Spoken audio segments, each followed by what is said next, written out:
Hi friends, welcome back to my channel. 1 metre క్లాత్తోని పాపకి ఒక టాప్ స్టిచ్ చేశానండి. చాలా బాగా వచ్చింది. దీనికి దాదాపు 1.5 to 2 మీటర్స్ ఎలాస్టిక్ అయితే తీసుకున్నాను. ఈ బ్లౌజ్ పీస్ అయితే ఇంట్లో ఉందండి. మనకి తాంబూలంలో ఇస్తారు కదా, ఆ బ్లౌజ్ పీసెస్ అన్ని పక్కన పెట్టేసి ఉంచాను. ఇంకా సమ్మర్ వచ్చిందని చెప్పేసి ఏవైతే మంచి పీసెస్ ఉన్నాయో అవి తీసి అయితే నేను ఇలా టాప్స్గా స్టిచ్ చేస్తున్నాను. బాడీ విత్ ఏమో 10 ఇంచెస్ తీసుకున్నానండి. హైట్ 21 ఇంచ్ తీసుకున్నాను. ఇది 4 ఫోల్డ్స్లో ఉందండి. ఓపెనింగ్ ఫోల్డ్స్ ఉంటాయి కదా, అటువైపు కార్నర్లోని పైన 2.5 ఇంచ్ దగ్గర మార్క్ చేసుకున్నాను. కిందకి 7 ఇంచెస్ మార్క్ చేసుకున్నానండి. ఇది ఆర్మ్ హోల్కి ఇలా బాక్స్ డ్రా చేసుకొని ఆర్మ్ హోల్ అయితే ఇలా డ్రా చేసేసుకోండి. ఇది బాడీ పార్ట్ కటింగ్ అండి. సింపుల్గా ఒక 2 కటింగ్లు ఉంటాయండి. ఈజీగా స్టిచ్ చేసేసుకోవచ్చు. ఆర్మ్ హోల్ దగ్గర ఒక పీస్ని కట్ చేసాం కదండి, అది పక్కన పెట్టుకుంటే మన హ్యాండ్స్ దగ్గర కూడా సేమ్ సైజ్ని కట్ చేసుకోవాలి. ఓపెనింగ్ సైడ్, క్లోజింగ్ సైడ్ ఇలా 4 ఫోల్డ్స్ వేసుకోండి. హ్యాండ్స్ కూడా విత్ ఏమో 10.5 ఇంచ్ తీసుకున్నాను.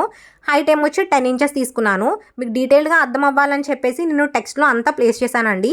ఇప్పుడు ఓపెనింగ్ సైడ్ ఒక కార్నర్లోని ఆల్రెడీ కట్ చేసిన పీస్ ఉంది కదా, అది పెట్టేసి ఇలా కట్ చేసుకోండి. వీడియోలో ఏమి అర్థం కాకపోయినా ఒక 2 to 3 టైమ్స్ చూసారనుకోండి, మీకు ఇన్ డీటెయిల్గా తెలుస్తుంది అనమాట. ఏమైనా డౌట్ ఉంటే నాకు కమెంట్ చేస్తే నేను రిప్లై ఇస్తాను.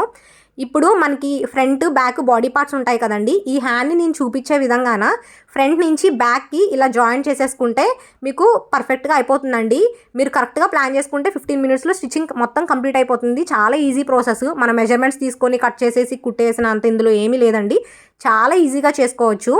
నాకు డబల్ ఫోల్డ్ కుట్టడం రాక నేను ఫస్ట్ సింగిల్ ఫోల్డ్ వేసుకొని ఎలాస్టిక్ ఎంత ఉందో మళ్ళీ అలాగా ఆ సైజ్ తీసుకొని డబల్ ఫోల్డ్ వేసుకున్నాను.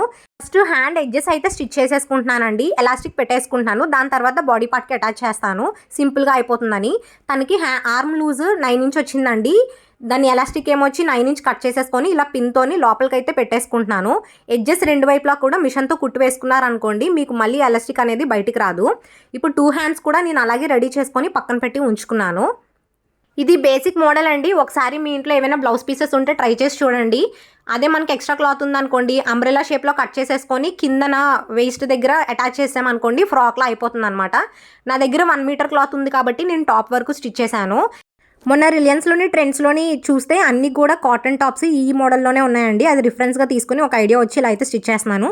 యూట్యూబ్లో కూడా చాలామంది ఇలా ఎలాస్టిక్ యూస్ చేసి ఫ్రాక్స్, టాప్స్ అయితే స్టిచ్ చేస్తున్నారు.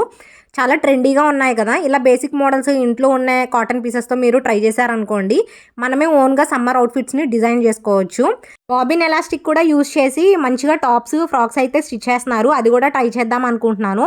మీకు ఇలాంటి అప్డేట్స్ ఏమైనా కావాలి అంటే ఛానల్ని అయితే సబ్స్క్రైబ్ చేసుకోండి. ఇంకా మరెన్నో ఇలాంటి వీడియోస్ చేసి అప్లోడ్ చేస్తాను. ఒక సైడ్ అయితే హ్యాండ్ స్టిచ్ చేశానండి. ఇంకా నెక్స్ట్ సైడ్స్ కూడా హ్యాండ్ని ఇలా స్టిచ్ చేసేసుకుంటే మనకి హ్యాండ్ పార్ట్ వరకు ఫినిష్ అయిపోతుంది. మీకు ప్రతిదీ అర్థం కావాలి అని చాలా సింపుల్ టాప్ కటింగ్, స్టిచ్చింగ్ కూడా చాలా వివరంగా ఎక్స్ప్లెయిన్ చేస్తున్నానండి. ఎందుకంటే చాలా యూట్యూబ్ వీడియోస్లోని ఎవరు ఎక్స్ప్లెనేషన్ ఇవ్వట్లేదు, బ్యాక్గ్రౌండ్ మ్యూజిక్ పెట్టేస్తున్నారనమాట. నేను ఒక 2-3 వీడియోస్ చూస్తేనే కానీ అర్థం కాలేదు, అందుకే అన్ని క్లియర్గా ఎక్స్ప్లెయిన్ చేస్తున్నాను. హ్యాండ్ పార్ట్ అయిపోయిన తర్వాత సైడ్స్ కూడా స్టిచ్ చేసుకోండి. ఇప్పుడు నెక్ ఉండిపోయింది కదా, హ్యాండ్ స్టిచ్ చేసిన తర్వాత ఆ నెక్ కూడా డబల్ ఫోల్డ్ వేసుకొని లాస్ట్లో 1 ఇంచ్ గ్యాప్ ఉంచుకొని మొత్తం అంతా స్టిచ్ చేసేసుకోండి. వీడియోలో క్లియర్గా చూపిస్తున్నాను, అలా ఫాలో అయిపోతే మీరు ఈజీగా స్టిచ్చింగ్ కంప్లీట్ అయిపోతుంది. 1 ఇంచ్ గ్యాప్ ఉంచుకుంటే ఎలాస్టిక్ని ఈజీగా పెట్టుకోవచ్చు అండి. ఇప్పుడు నెక్ స్టిచ్చింగ్ అయిపోయిన తర్వాత 22 ఇంచెస్ ఎలాస్టిక్ అయితే తీసుకొని కట్ చేసుకున్నాను. ఓ పిన్కి పెట్టేసి లోపల అయితే పెట్టేసి 2 బోత్ ఎడ్జెస్ని కూడా నీట్గా టైట్గా మిషన్ మీద కుట్ట అయితే వేసేసుకుంటున్నాను, ఊడిపోకుండానా. అదైతే చెక్ చేసుకొని అప్పుడు లోపలికి పెట్టేయండి. ఇప్పుడు బయట క్లాత్ని వదిలేసాం కదా 1 ఇంచ్, దాన్ని కూడా స్టిచ్ చేసేసుకోండి. మీరు టాప్ చూస్తే బయట కొన్నట్టే ఉంటుంది. రెడీమేడ్ ఎలా అయితే మనకి పర్ఫెక్షన్ ఉంటుందో అలానే వచ్చిందనమాట. బాటమ్ ఎడ్జ్ వైపు డబల్ ఫోల్డ్ వేసుకుంటే టాప్ కంప్లీట్ అయిపోతుందండి. కానీ నేను బాటమ్ సైడ్ కూడా ఎలాస్టిక్ వేసుకుందాం అనుకుంటాను. సేమ్ నెక్ దగ్గర ఎలా అయితే 1 ఇంచ్ గ్యాప్ ఉంచుకొని ఎలాస్టిక్ పెట్టుకున్నానో, బాటమ్ సైడ్ కూడా డబల్ సైడ్ స్టిచ్ చేసుకొని 1 ఇంచ్ గ్యాప్ పెట్టుకున్నాను కార్నర్ దగ్గర. ఇప్పుడు 22 ఇంచ్ ఎలాస్టిక్ తీసుకొని కింద బాటంలో వేసేసి స్టిచ్ చేసుకుంటున్నాను.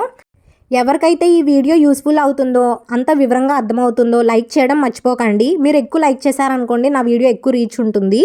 సో ఫైనల్గా అయితే టాప్ స్టిచ్చింగ్ అనేది కంప్లీట్ అయిపోతుందండి.